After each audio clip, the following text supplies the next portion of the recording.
Gordon Smith served as assistant to Vince Gilligan, creator of TV sensation Breaking Bad, for the latter half of the show's run. Smith was promoted to full-time writer when Gilligan, Peter Gould, supervising producer of Breaking Bad, and company moved to the series prequel spinoff Better Call Saul. He then wound up with the best possible assignment for the show's first season, 5-0, the sixth episode of the first season that detailed the tragic story of how Mike Ehrmantraut came to leave his job as Philly cop and moved to Albuquerque. It got Smith the show's lone Emmy nomination for writing for its first season, and also a nomination for Jonathan Banks for an acting Emmy that he never won for Breaking Bad. 5-0 has received 2 Primetime Emmy nominations, and Gordon Smith has been nominated for the Primetime Emmy Award for Outstanding Writing for a Drama Series at the 67th Primetime Emmy Awards for this episode. Also moderating tonight's Q&A is screenwriter and NYFA instructor David O'Leary, a film and TV writer hailing from Manhattan. David O'Leary has recently been hired to write the sci-fi thriller Radiant Sky for the financier The Coalition Group, which has made Oblivion and Hercules. A former development executive, O'Leary is also currently producing the film Projects Eli, #1 on the 2015 Blood List, being financed by Broad Green Pictures, and the sci-fi thriller Parallel, set up by Bronze Studios.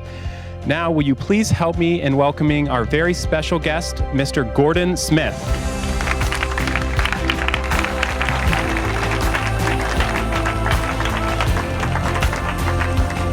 All right, how's everyone doing? All right, thanks so much for coming. Thank you for having me. Thanks for having me. All right.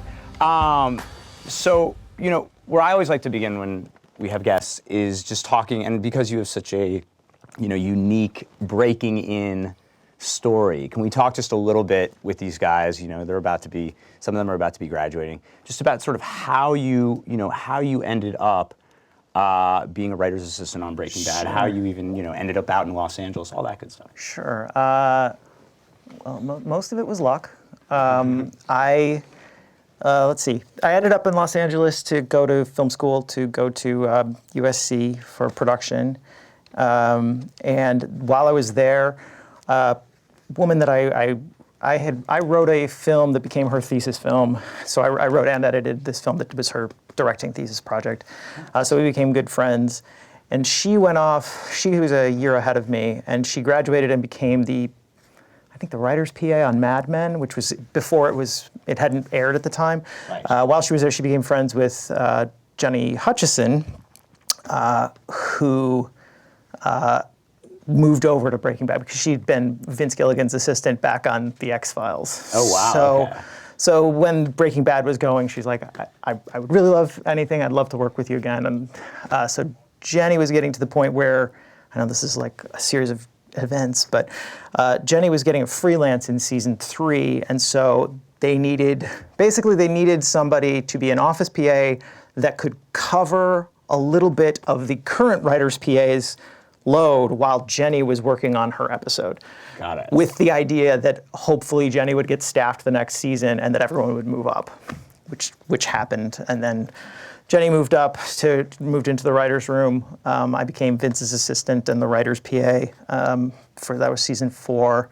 And then the woman who was the writer's assistant and script coordinator, she went on to another gig and wasn't able to come back for season 5 and 6 of Breaking Bad. So nice. I moved up there.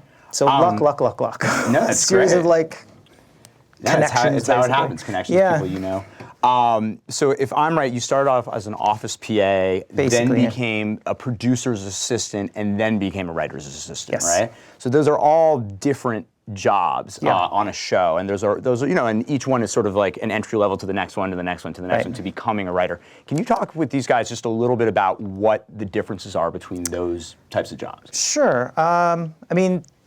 Obviously, the sort of entry-level PA production assistant stuff. I was supporting both the editorial department, so post and the writers department, and it was everything from getting lunches and going on runs, and at the time, which doesn't seem like it was that long ago, but we were still distributing like dailies and cuts on DVD, right? Which meant that I had to run them all over town and drop them off at different places. So I'd have to do runs to AMC and do runs to Sony and just get physical copies of DVDs and like make them, burn them, label them, and then send them out all over town. Right. It's a great way to learn Los Angeles. You learn Los Angeles. You learn a lot of myself. things. The other thing, the nice thing it was that it opened up opportunities for doing stuff in the digital space for the show, because the producers were very generous and are like, hey, we know you have these aspirations. Right. Can you write this game for the website? Can you write this copy for Right. For the back of the DVD box or things like that? Very cool. Yeah. And kind of being there. As a PA, the big thing I would say about being a PA, it seems like everyone wants to kind of skip those steps.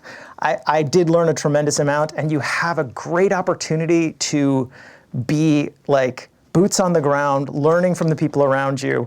And if you have a good attitude and do your job well, they notice. Like everyone wants you to do that job well, because it's like, it feels like it's grunt work, but if you have a great attitude, it goes so far towards people like looking at you and being like, oh, maybe I can give you more. You're not sweating, Right. I'm gonna keep loading you up until you break, essentially.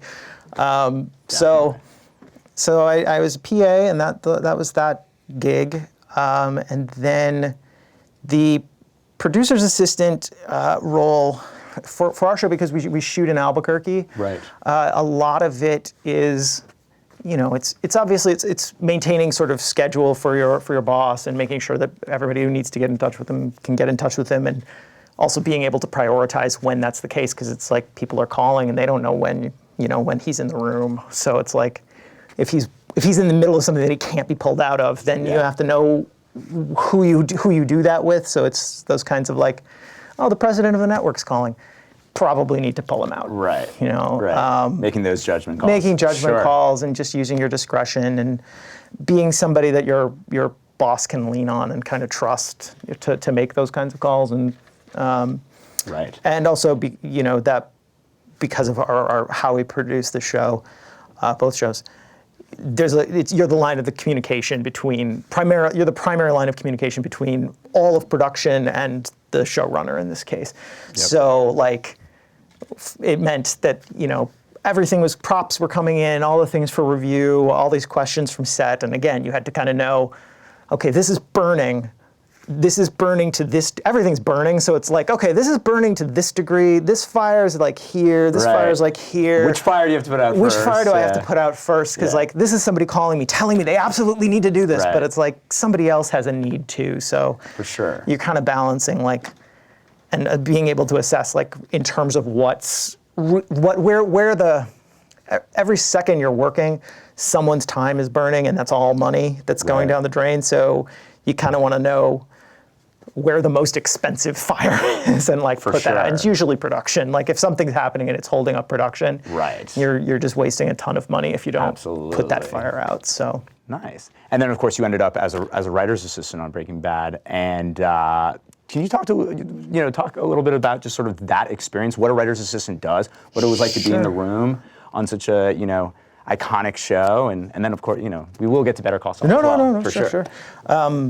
It's what you do as a writer's assistant is it varies from show to show, but for me it was mostly you're taking notes in the room. So nobody's. People are making some notes, but you are taking down everything. So people are talking and you're trying to organize all the pitches and the pieces of dialogue and sort of get it in a form that remembers what the room was doing, remembers what, the 18th pitch on a scene looked like, so that somebody could go through and be like, oh, yeah, there was that piece of that one pitch that really works in the final form, and there's this piece that works here.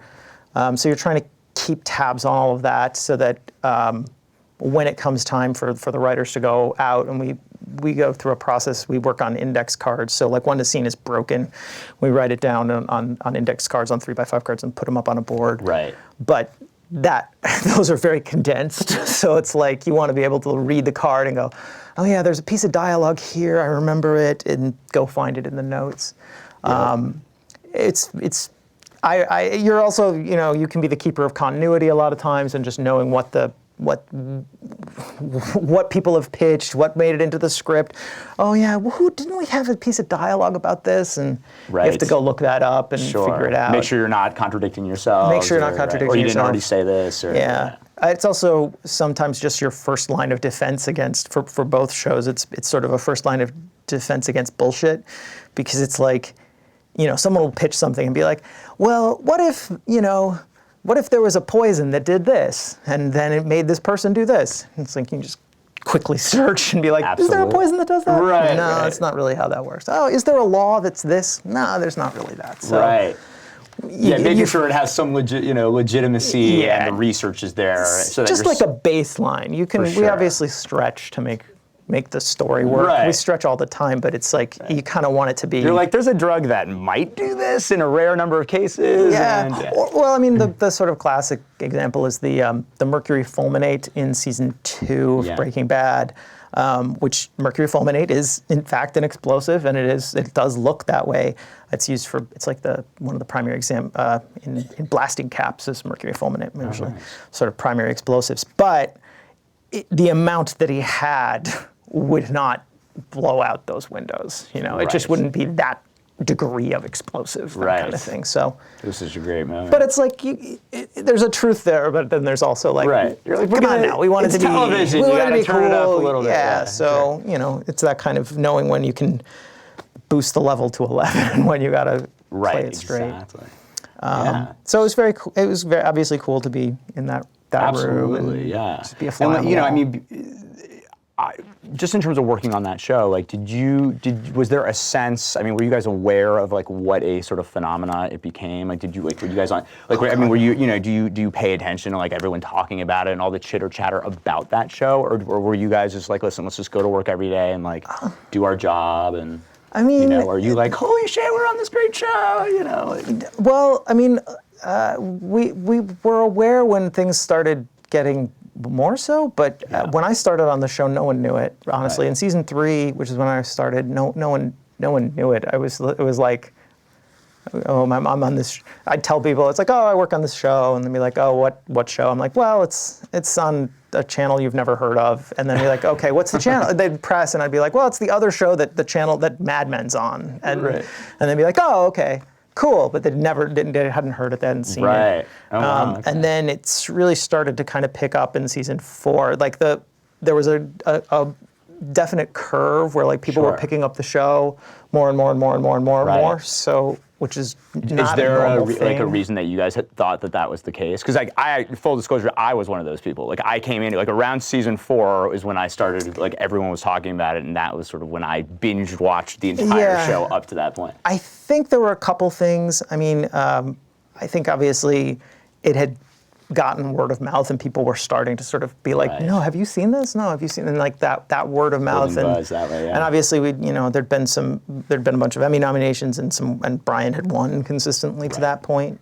Bryan Cranston had won consistently, so it was like that was out there, and also we got lucky in the timing because Netflix streaming really started becoming accessible, and they put the first 3 seasons on, and a lot of people caught up on the first 3 seasons before season 4, and so they went into season 4 going, oh my God, what's going to happen from the end of season 3, which ends with the sort of semi-cliffhanger of Jesse having shot Gale in the face. I'm going to be full of spoilers. If you haven't seen this, get out now. I don't care. I don't actually believe spoilers lessen anyone's enjoyment of anything. So I'm going to be spoiler heavy. Yeah. But season 3 into season 4, I think people were able to kind of catch up in a good way. So. Last Breaking Bad question, then I want to move to Better Call Saul.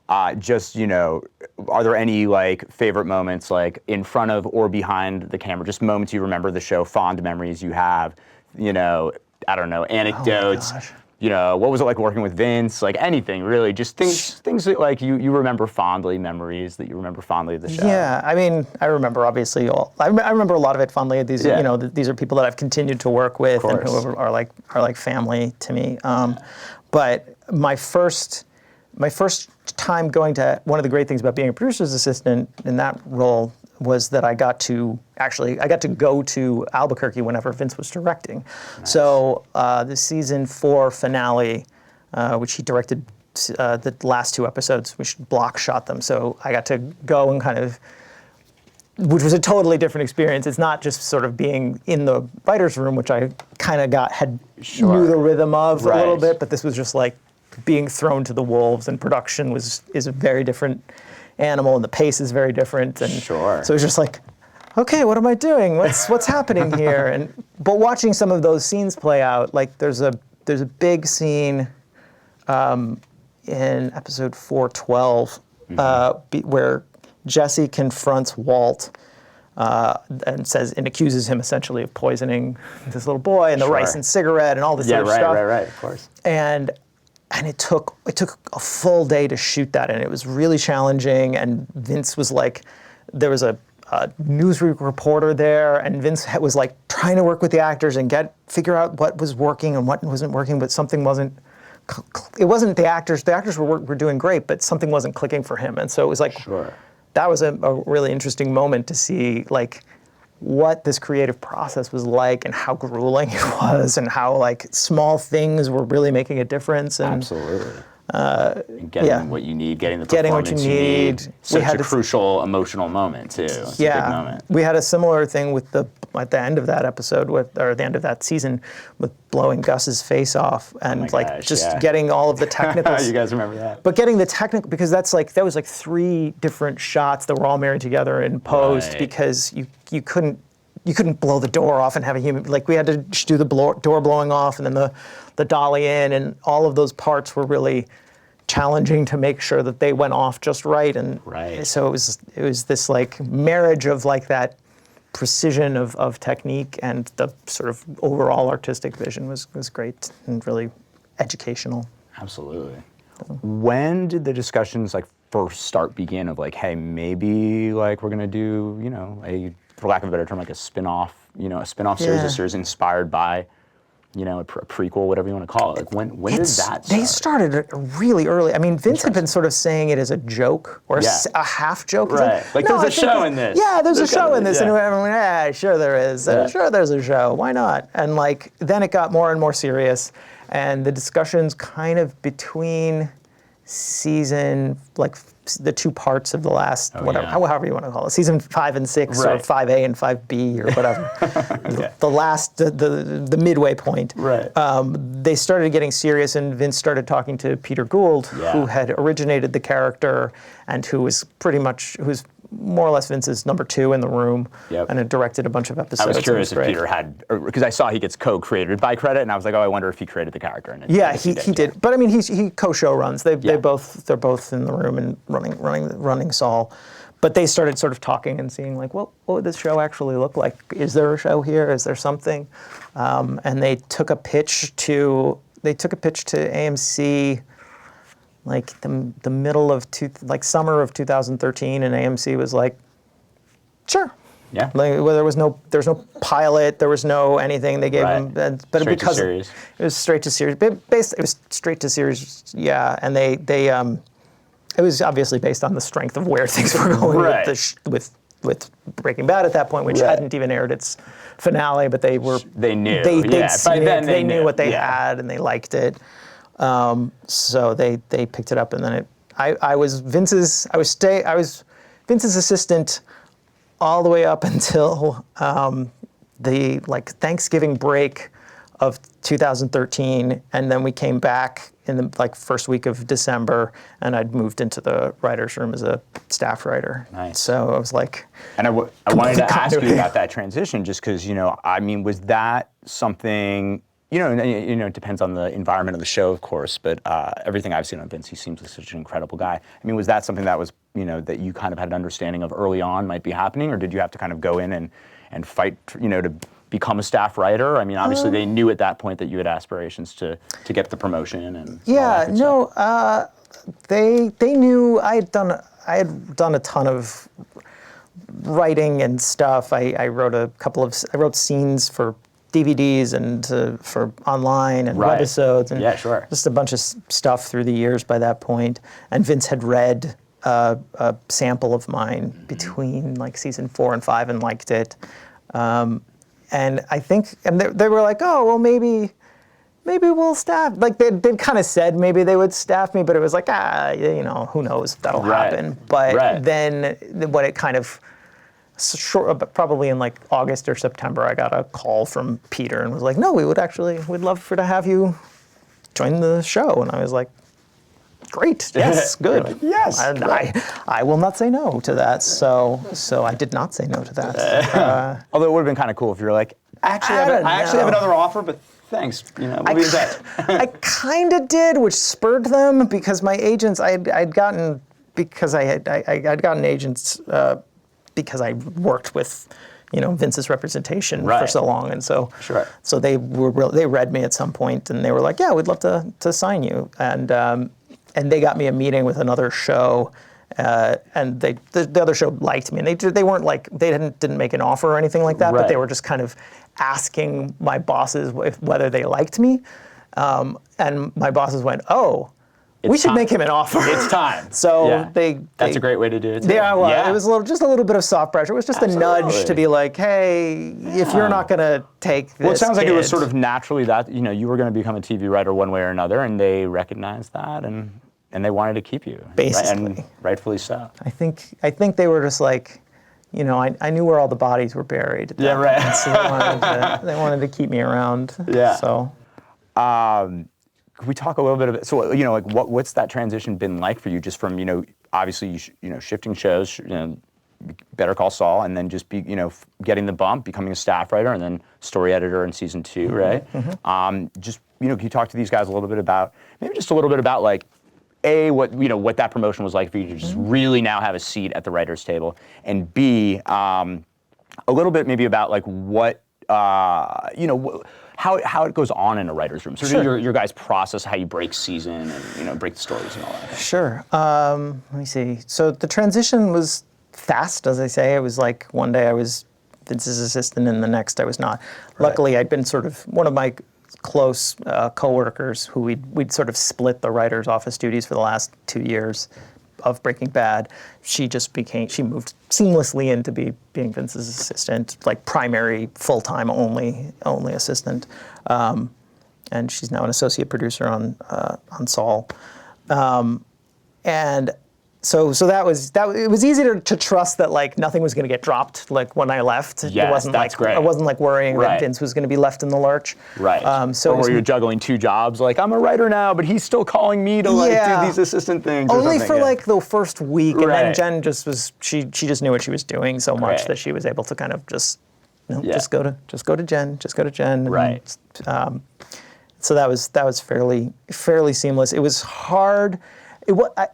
It wasn't hard to get into the room in the sense of like, I'm here and everyone's talking about the story. I'm going to talk about the story. Yeah. And like, but I used to know everything. Like as the showrunner's assistant, I knew all the information that was going out to everybody. I was in like just sort of in the mix of everything.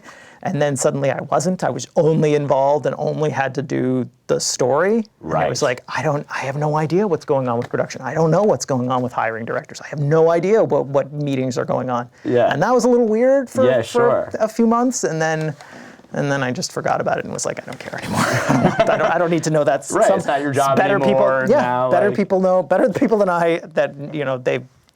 Honestly, better people than I am are handling that stuff now. In terms of breaking the story and what we do, we work very slowly. We've had the luxury of kind of a lot of time. Sure. We work much slower than a lot of rooms, which is great. Yeah. You knew you had your like first season order, right? Yes. And you guys were doing what, 10 episodes? 10. Yeah. I think we're pretty much going to do 10. I don't think we're going to do any more than that. Bob Odenkirk is in like everything on the show. It's so focused on him that it's very demanding. And so it's kind of like we'll kill him if we do too much. If we do more than that. Yeah. So we have orders of 10, and we get into the room, and usually it's like we spend 2-3 weeks maybe just sort of blue skying and being like, all right, where did we leave things, and what does that do for us? Like, where can we go? I don't know, and just ideas about characters and where they Sure. could go and what we could do. We really don't do what a lot of shows do, and we don't really break a season. Like Yeah. we will have ideas about where things could go, and we don't lay them out. We don't kind of set endpoints, or we will kind of lay them out on a board and Yeah. just be like, Maybe this might maybe be, that. yeah. But like big guiding lights that we've had Right. often change and move, Yeah, sure. and like they almost always come faster, but sometimes they go slower than we think they will.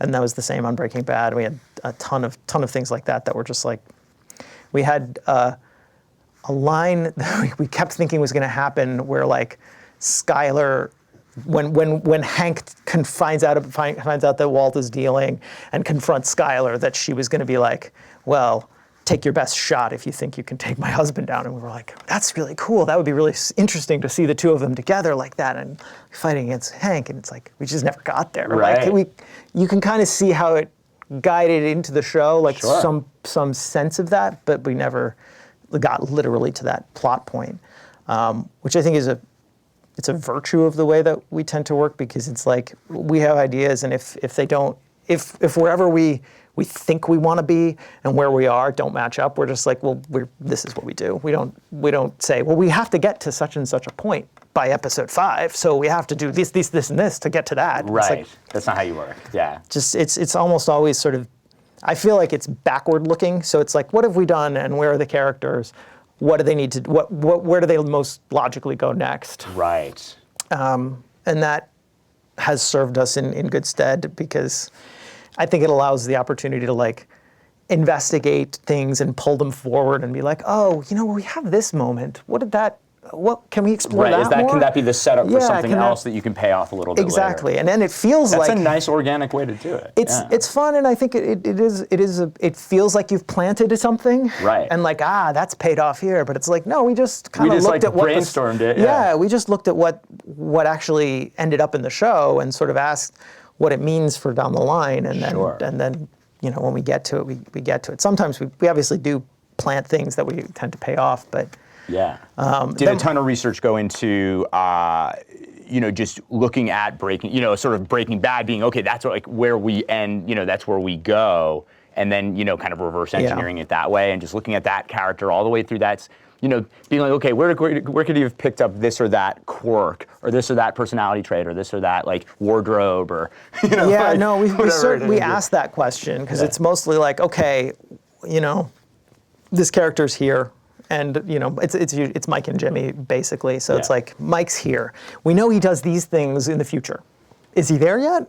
No, he's not. It doesn't feel like he's there yet. Okay, well, what is there something? What are the intermediate steps that would get you there? Right. Okay, well, we need to get something like this or something like this that would move that character. Right. Or So we feel especially- like by the time that show begins, Hopefully it would we be will an have- interesting experience, like when it's all said and done, to like actually go watch Better Call Saul first, and then take it through Breaking Bad. It would. You know? I actually lot of kind TV. of feel it would be a lot of TV. TV. Yeah. I kind of feel like it would probably work. It probably works better in the order that it is, but Right. I think it would be an interesting experiment. Yeah, Hopefully, sure. it would work on how we've like laid it out. But it is a little bit baffling, because we have the backstories of these characters that we're exploring, as well as knowing that there's this whole lump of Breaking Bad that informs all of those decisions that we want to make sure are like Definitely. fit. And then because Saul Goodman survives Breaking Bad, there's a period of time after Breaking Bad that we set stuff. So nice. we have these different. Yeah. We have a bunch of different time periods that we're like trying to for keep sure. keep in order, which. Our writer's assistant and our script coordinator and our assistant staff has done a Right. great job in like Absolutely. keeping They're like track trivia masters of Yeah, that universe, yeah. I'm sure. You talk a little bit about,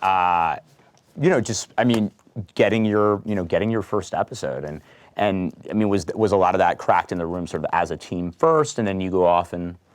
yes, And what that, and maybe a little bit about like what's your process in terms of like how you like where do you write and Sure. I don't know. no. Any of that fun stuff. Yeah, we break everything together as much as like pretty much everything, which for a show as serialized as these are, you kind of have to, because Yeah. of that, so that if somebody leaves the room to go write their script, then people know what's in that script. Exactly. They know And to they a can pretty continue good on. degree, and they Yeah. can kind of keep working and kind of go, okay, well, we know this beat.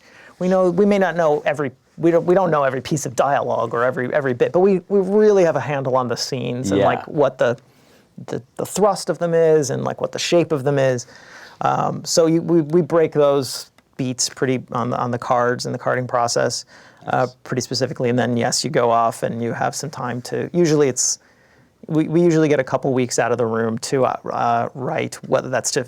If you haven't finished your outline by then, finish your outline, but it's 2 weeks out, and then the rest of the time you have to write at lunch and at night and on the weekends and finish your script and your outline and anything that needs to be done. Absolutely. For the scripting. For me, I kind of have, my process tends to be like, I have to trick myself into doing it basically because I'm just like, I want to procrastinate so badly. So I'll just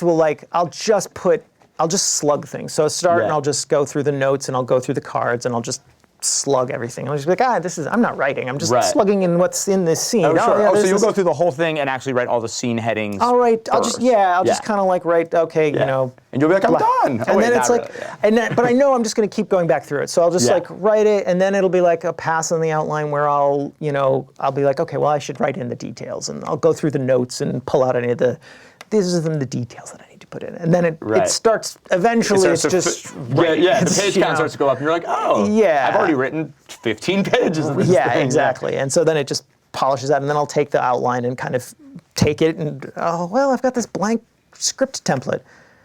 Well, if I just copy the outline pieces in, that's not really writing. And then eventually, and then it's like, okay, well, that piece of dialogue or that piece of scene description in the outline that's like, they have an argument about blah blah blah.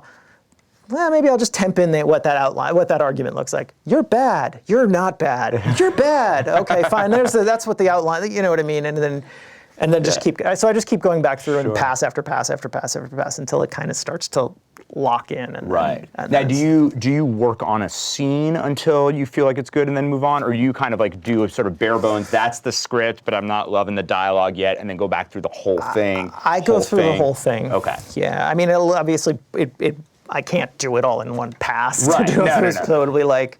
But you go kind of chronologically. You just loop all the way back through. Yeah, and then I'll loop back through because I like being able to know within the construction of any.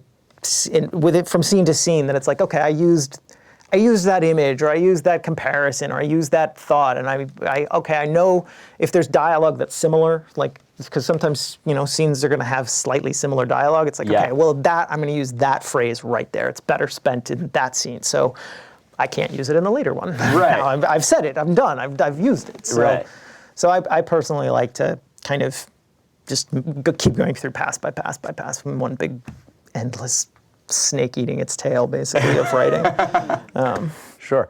Should I open it up for some questions? You guys have some questions? I just don't want to take anyone's time for you guys. If anyone have a question? Yeah. Hello. Hello. I had a two-parter. One, what was the show that you didn't get hired on after Breaking Bad? It was I don't know if I should say, but it was less that I didn't get hired. I had a meeting with Banshee. And they liked me and were sort of like asking whether they should take me more seriously as like hiring me, but it didn't get that far because instantly my bosses were like, no. We'll just And the second was any advice on pitching? Like pitch it like you're in the room and pitching. Yeah. Yes. No, probably not. You gotta. For me, it's knowing the room, and also knowing the room and not being afraid to be wrong, or to be contradicted. Like someone's gonna go, you're gonna think, okay, here's this pitch, and I can see it in my head, and it's perfect. And then you pitch it, and then it either comes together, or you feel like you pitched it perfectly or not. Right. But maybe it doesn't get a response, and it's like. Sad face, but whatever. You can if it's really perfect, you can come back around to it. If it's really perfect, it'll be the thing that somebody else will come back around to and be like, well, what about this thing that we discarded as a thought? So it's kind of to me, it's really good about not being precious about it. Just be like, hey, here's a thought.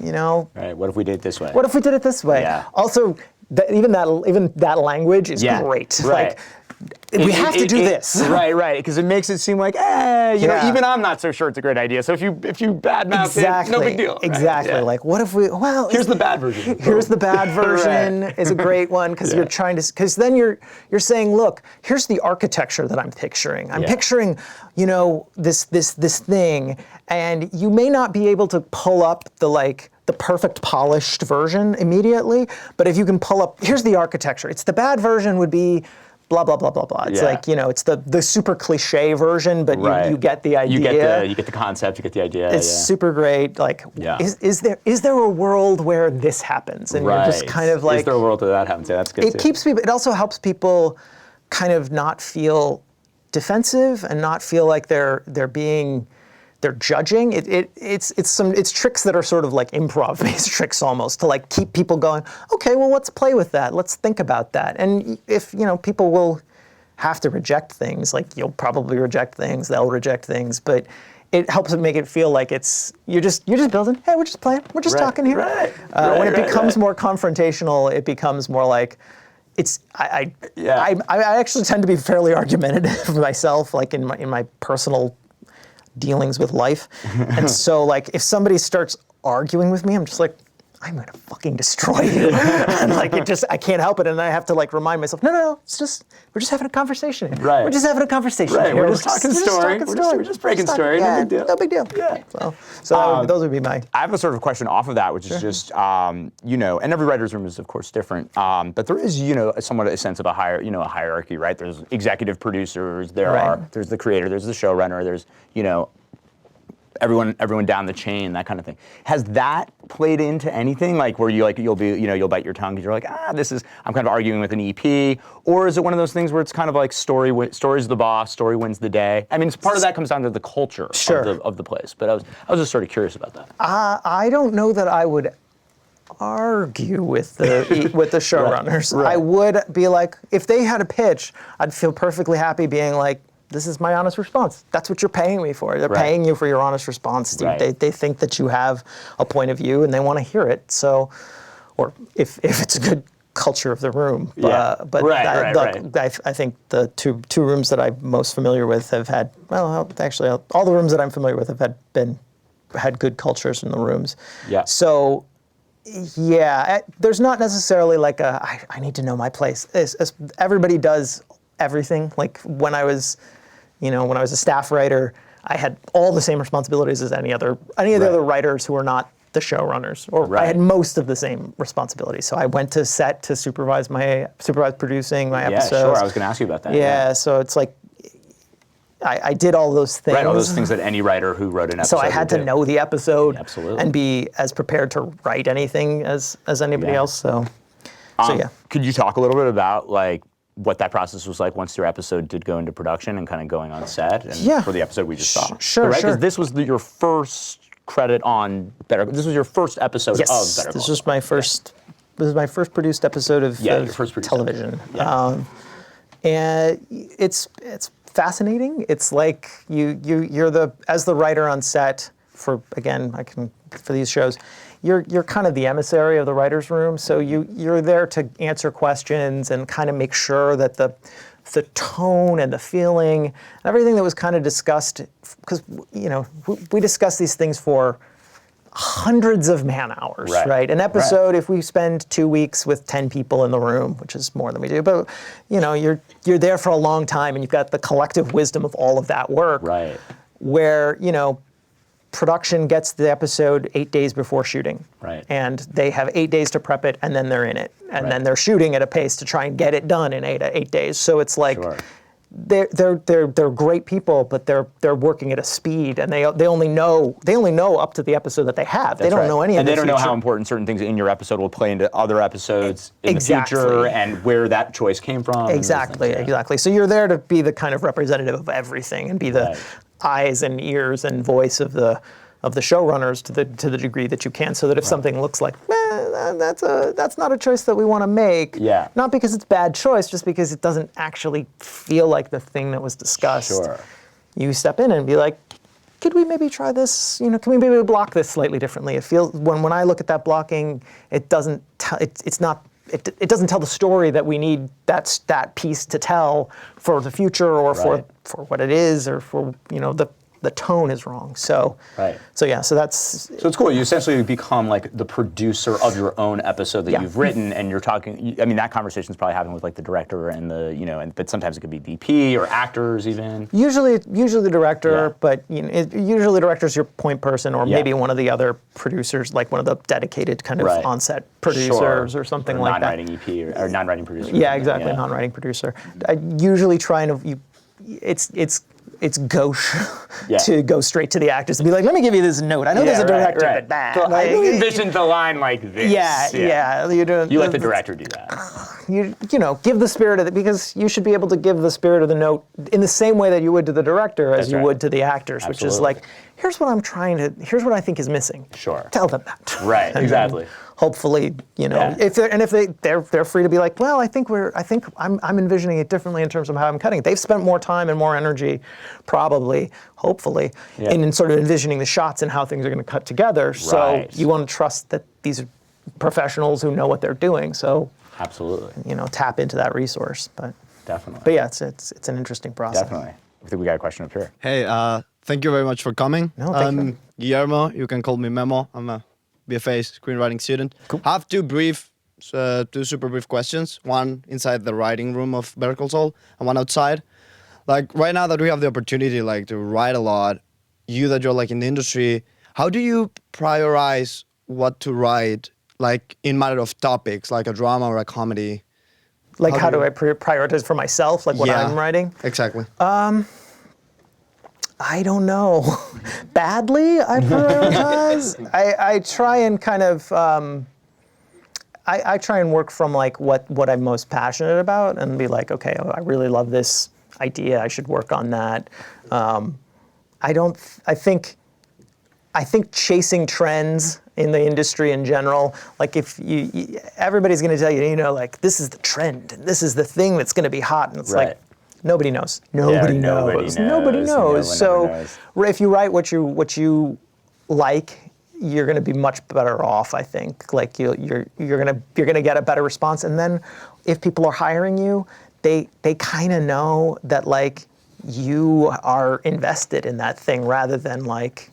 You're trying to like write the thing that everyone's historical fiction's hot. I'll write a historical Right. fiction. Like if you're not into it, then Right. yeah. Totally. And the other thing, this is just a question of the writing room. How do you guys divide like the episode? Is it like if you got like an idea that is very like very important for the show, you get to write that episode, or does that happen? We're very strict. I've only been in a few rooms, but they've all been kind of you just get assigned. So when you're up in the batting order, you're up, and and wherever you are in the story. Oh, That's so your episode. So it was like your episode 6 or whatever it was, right? Yeah. Like he's just like you're 6. We don't know where we'll be at 6, but you're 6 and 10 or whatever. Yeah, it is. I didn't even. Or We 6 don't. and 8. Usually, we don't even know. We may find out that like when we start working on the episode. It's like you can kind of figure out by process of elimination. Like, okay, those 3 people have had their scripts assigned. There's 2 more writers left in the room. It's one of us that's writing this one, and then it's like, Yeah. okay, it's going to be you, and then you Yeah. sort of start, and wherever you are in the story at that point, we kind of start breaking it. That's not to say you don't have any control or say. It's like you kind of if the EPs, if the showrunners are the generals, you're the colonel in the room at that point. They treat you much. You're the second in command for that episode, in the sense of like, because you're the one that's writing it, and they want to make sure that you know what you're writing, and that you're comfortable with writing it, and that it makes sense to you, and that it's clear. So Right. you kind of are in charge of, like, in those circumstances. Once we get into production, the showrunners are often, out having meetings and stuff like that, and so you kind of run the room when when they're gone to be like, okay, well, where are we? Is there anything we can be talking about, the rest of us? And is there any material that we can come up with? Anything at all, any ideas? So there's a lot of steering that you do on your episode as well, to sort of figure out what's up. Yeah. Totally. Thank you. Thank you very much. Nice shoes. I like them. Thank you. How you doing? Hi. So I was wondering, having worked on Breaking Bad and Better Call Saul and being in that universe for all these years, has it inspired your personal work on the side in terms of genre and the way you write your own work on the side? Absolutely. I mean, I think it's impacted my writing style more. I think Vince, the sort of house style on both shows, irrespective of the content, it's slightly different than some shows that I've seen. It's very because there's a lot of psychological nuance, for lack of a better term, of in what the dramas are about. The dramas are so much about like, who are these people? Like, what are they thinking? So there's a lot of liberty that I will now take that I've learned from the house style of like not being afraid to throw in a slug line that's just a purely emotional state. That's like, here, this is sort of what this is what they're thinking, so that you know what we should be, so that everybody knows what they should be feeling. So that it's especially because our production is so distant from the writer's office, it helps communicate to the people that are reading it blind. Like, what are we supposed to be doing here? What is the feeling of this scene that you might not get from just the dialogue? What's we're not gonna have a chance to run this thing over and over and like workshop it or hope that it gets there. We need to know really what are they what's the arc? What does it look like? Yep. And so including those. So kinds you'll of actually, yeah, right. And I know exactly what you're talking about in terms of sort of like giving the sort of what they would call, sometimes some people would say is a cheat, but I never think it is, which is sort of giving the emotional state, sort of stating the emotional state of what's going on in a scene that is a quiet scene, or that is sort of like not something that is said, but is sort of photographable because you have a good actor, you kind of get that.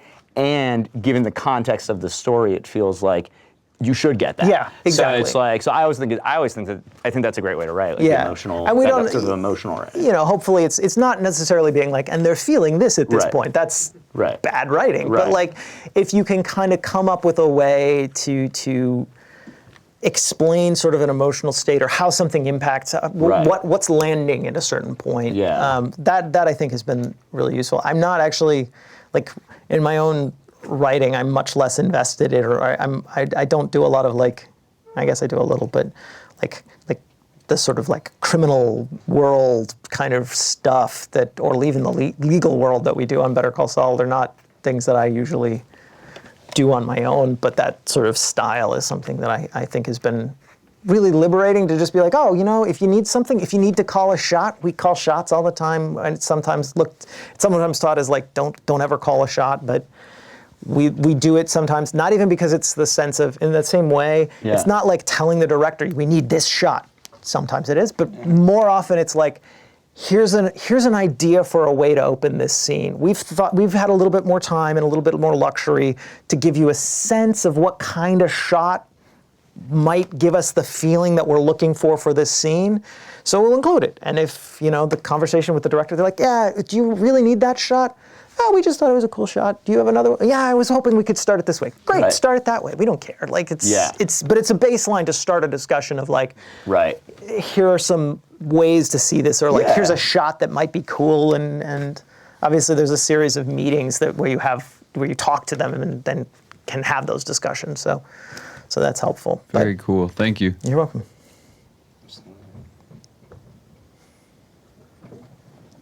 Hi. Hi. I was just curious, other than practicing, what else could you do to sort of improve your writing?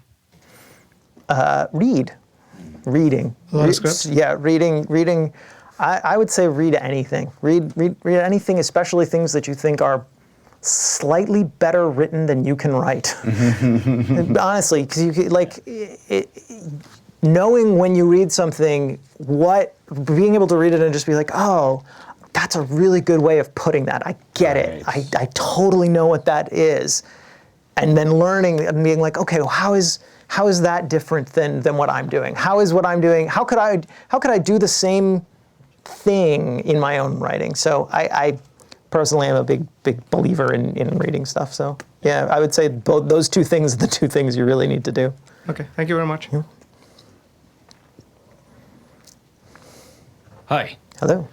I was wondering if, I know Bob Odenkirk has a background in sketch comedy. He does. So I was wondering if that influences the writing of the show at all, the fact that you're working with an actor who's able to just kind of whip things up and improvise on the spot. Not as much as you might think, actually. Bob is very, he's an incredible writer and stand-up and comedian. He is, most of his Emmy nominations to date have been for writing. And he's actually incredibly respectful of our process. He'll come in, he'll come by once a season and just like have lunch with us, but he never wants to know what we never pitch him. He doesn't want to talk about the show, or he just wants to check in with us and be like, hey, you guys do what you're doing, and we'll perform it. Once in a great while, there'll be some scene where it'll be like, well, maybe we'll let Bob loose for we'll see if he's okay with just like going on a run if he's there. But sometimes he's not. He's actually better in those circumstances if it's like, here's the sense of it, and then in production, in like a production meeting or a tone meeting, we'll be like, if Bob feels like going off on this, if he feels like it, let him go. And if he's occasionally he'll be like, hey, this scene is great. What if we did? I feel like we're missing a chance to do that kind of riff, and it'll be like, okay, let's, and we'll try and write something or give him something to work from. I think it also really helps just to know. I think this has helped with a lot of people. It helped certainly with Bryan Cranston as well. But it's like knowing that any range, any emotional range is available. Can Bob do comedy? Bob can do comedy. Right. Like Bob is a comic genius. So like, if we want to do something funny, great. And he's going to be able to kind of land it. Yeah. So we can write to that. If we don't want to, we feel confident with that too. We also know that if it's something, if we're like, hey, this would be funny, and he's like, it's like, oh, we don't want to do that. That's not funny. It's not passing the test, you know? So I think it does give us some tools in our kit, basically. But far more often than not, it's all really, we don't do a ton of like very, very minimal improv or off script. It's very small, and all of the actors are very respectful of that on what's on the script. So cool. Thanks. Oh yeah, sure. So the question I was wondering, since the Mike and Saul were already developed characters, did they have backstory at the time of Breaking Bad, and then what happened to those with Better Call Saul? Were they thrown out, adapted? Yeah, that's a good question. Not a lot, actually. We had actually the stuff that were sort of given as pitches for like backstory for Saul, or like ideas for Saul, which maybe they'll be there, or rather backstory for Saul that are not things that he says in the course of Breaking Bad. But even those we've had taken liberties with, because we're like, oh, is there a way to make that the thing that he says in Breaking Bad true? Right, or a lie. Or, Is it true? Is it a lie? Yeah. Is it absolutely true on its surface, but the way it actually comes out? Like there's the line where he says in Breaking Bad, I once convinced a woman that I was Kevin Costner, and it worked because I believed it. And it's like, and the lie worked because I believed it. And then we see him kind of pull that off, but it's not actually the way that we would have thought in Better Call Saul. He does pull that trick off. Right. And anyway, so we've done some adaptation. We didn't really have much of a backstory for Mike at all. We knew certain details from like one interview with Hank, I think, and we took those and we sort of went, okay, well, we know these things are true. Jonathan Banks had approached us and was like, that woman who waves at me and is there with Kaylee, I don't think she's my daughter. I think she's my daughter-in-law. And he's like, and I think, but at that point we knew his son wasn't around. We'd never seen him. We'd never talked about him. None of that. So we were like, okay. And so he'd pitched that his son was a boxer who died in the ring. And then he's like, yeah, I really think that this is this idea. And he just pitched it, and he's like, yeah, this is what it was, something that he was kind of working on as an actor. He was like, this is sort of what I'm working on as my interior life for where I am in my circumstances.